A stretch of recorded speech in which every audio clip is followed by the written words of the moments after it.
Lo que deberías saber sobre la placa Arduino Uno R4 Wi-Fi antes de utilizarla.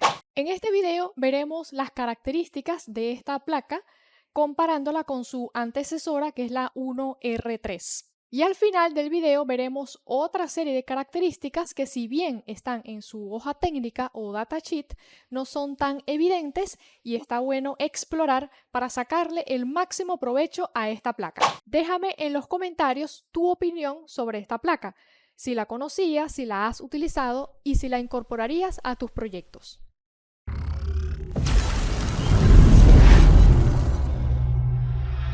Esta es la placa Arduino Uno R4 Wi-Fi y lo primero que podemos observar es que tiene el mismo tamaño que la versión anterior, la Uno R3. Esto significa que los shields que se usan para la versión R3 son totalmente compatibles con esta nueva versión Uno R4. En cuanto al procesador, vemos que tiene dos. El principal, que es el RA4M1, es este que vemos acá, y también tiene el ESP32. Esto nos va a permitir agregar a nuestro proyecto características de conectividad Wi-Fi y Bluetooth. También podemos observar una matriz de LEDs de 12×8, lo cual nos permite hacer una serie de animaciones. Veamos sus características principales. Primero, opera a un voltaje de 5 voltios. Esto sería exactamente igual para la versión anterior. Habíamos hablado de la matriz de LEDs de 12×8. Incluye un Real Time Clock, un RTC interno. Esto sí, no lo tiene la versión R3. Esto nos va a permitir agregar a nuestro proyecto un reloj para llevar la hora, minuto, segundo, día de la semana, año, mes, etc. También podemos observar que tiene un convertidor digital a analógico, que viene siendo un DAC de 12 bits.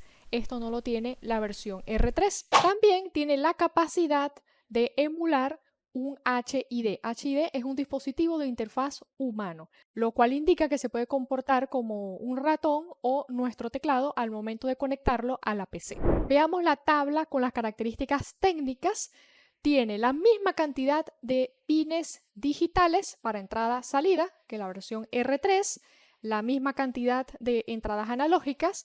Vemos que tiene la salida DAC de digital analógico, 6 pines PWM, esto es exactamente igual a la versión R3, pines de interrupción externa 2 y 3, exactamente igual, puertos de comunicación SPI y 2C UART. El único puerto de comunicación nuevo que tiene es el protocolo de comunicación CAN. Este protocolo de comunicación CAN se usa en la parte industrial y en el sector automotriz. En cuanto a la alimentación, ya vimos que trabaja con 5 voltios. Sin embargo, el procesador ESP32 hay que tener en cuenta que trabaja a 3.3 voltios. El rango de voltajes para alimentación, es decir, cuando conectamos una fuente de poder externa, sería de 6 a 24 voltios, dando una mayor posibilidad de uso de fuentes de poder. En cuanto a la corriente de salida de los pines digitales, tenemos que es de 8 miliamperios, a diferencia de la placa Arduino Uno R3, que puede llegar hasta 20 miliamperios. La frecuencia de operación es mucho mayor, 48 MHz. Sabemos que la versión 1R3 trabaja a 16. Sin embargo, la placa o el módulo ESP32 trabaja a 240 MHz. En cuanto a las características de memoria, tiene mucho más que la versión 1R3. Tiene 256 kilobytes de memoria flash y 32 kilobytes de memoria RAM. En cuanto a la placa Arduino Uno R3, vemos que tiene solo 2K y 32 kilobytes de flash. Vemos la diferencia abismal de un modelo con respecto al otro. En cuanto a su distribución de pines, vemos que se parece mucho a la versión 1R3. Pines de comunicación UART, TXRX, después todos los pines digitales, desde el 2 hasta el 13. También los analógicos, que pueden ser usados como digitales.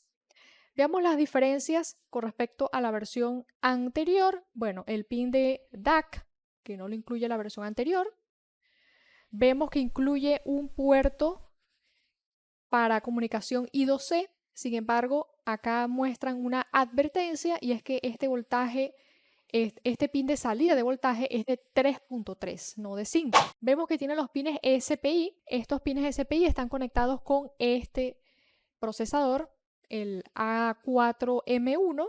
Y después vemos que tiene estos 6 pines, pero están conectados al ESP32. Vemos la identificación de los pines a los cuales podemos acceder desde este conector. Otra diferencia a destacar es que el puerto USB es del tipo C. Tiene su conector jack para la entrada de alimentación.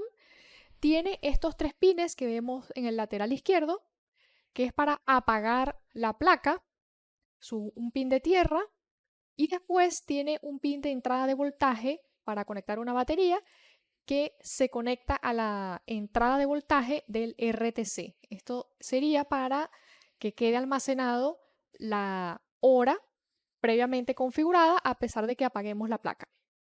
En cuanto a los LEDs integrados en la placa, son exactamente iguales a la versión R3. Tiene el LED integrado que está en serie al pin número 13, los LEDs que están en serie con TX y RX que parpadean cada vez que programamos la placa o cuando establecemos una comunicación serial de la placa con la PC, y un LED que indica que la placa está recibiendo alimentación. Si te está gustando este video, no olvides de darle like, suscribirte y activar la campanita para que te notifique cuando publique un video nuevo. Ahora vamos a ver otra serie de características que no son tan evidentes desde la página oficial del Arduino. Sin embargo, si le metemos lupa a la hoja técnica, nos podemos dar cuenta. El convertidor analógico a digital de este modelo es de 14 bits, a diferencia de la versión R3, la cual es de solo 10. Esto nos permite tener una mayor resolución a la hora de leer un sensor analógico y tener, por lo tanto, lecturas más precisas. También podemos notar que el DAC o convertidor digital a analógico es de 12 bits. ¿Para qué se usa la salida DAC, convertidor digital analógico? Se usa para aplicaciones de audio. También podemos observar este conector de 6 pines, el cual nos permite acceder a una serie de pines de la placa ESP. Esto nos permite programar el ESP por separado. También podemos observar en la hoja técnica que nos indican que el procesador RA4M1 es programado a través del ESP32.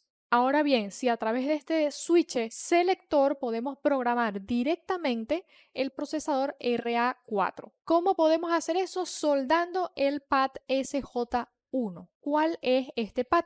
Es el que está por la parte de abajo, identificado como RA4M1 USB. Si hacemos un puente, podemos directamente programar el procesador RA4M1 a través del puerto USB. En relación a la matriz de LEDs, podemos notar que los pines digitales que usa para esto no son accesibles desde la hilera de pines de conexión, es decir, a los pines de conexión del 0 al 13 y los analógicos, sino que usa pines digitales para justamente controlar esta matriz de LEDs. En cuanto al conector I2C, que es este pequeñito que está del lateral derecho, habíamos comentado previamente que el pin de alimentación es de 3.3. Esto es de especial relevancia a la hora de conectar algún periférico. Debemos considerar que trabaje con este voltaje, si no lo podemos quemar. Otra característica que podemos ver en la hoja técnica es que tiene un amplificador operacional conectado a los pines 1, 2 y 3. Tal como vemos en esta tabla, el pin A1 es la entrada para un amplificador operacional que sería la entrada positiva. Después el A2 es la entrada negativa y el A3 sería la salida del amplificador operacional para aquellos casos en los cuales se requiera el uso de este componente. Si te interesa aprender más sobre estos temas, te puedes suscribir a la membresía B-Circuit, donde tienes acceso a cursos grabados de electrónica, empezando desde cero y luego avanzando a la parte programable con el Arduino. También vemos clases en vivo todas las semanas, donde me puedes hacer preguntas sobre el contenido abordado. A su vez, puedes formar parte de un grupo privado para que interactúes con los otros participantes y puedas contar tus experiencias y a su vez resolver problemas relacionados con proyectos proyectos de electrónica. Y si consideras que ya tienes todos los conocimientos en la electrónica y te gustaría prestar servicios, ya sea de programación, de microcontroladores o diseño de hardware o en electrónica en general, te puedes apuntar al programa de mentoría Monetiza tu Hobby. Este es un programa de acompañamiento donde ayudamos al participante a conectar con clientes de cualquier parte del mundo y que pueda vender sus servicios. Este programa de mentoría cuenta con contenido grabado y también sesiones grupales en vivo donde puedes hacer preguntas y hacemos revisiones de los perfiles como freelancer. También vas a formar parte de un grupo privado donde interactúas con los otros participantes y puedes contar tus experiencias con tus clientes de tal manera de resolver cualquier conflicto o problema que se presente.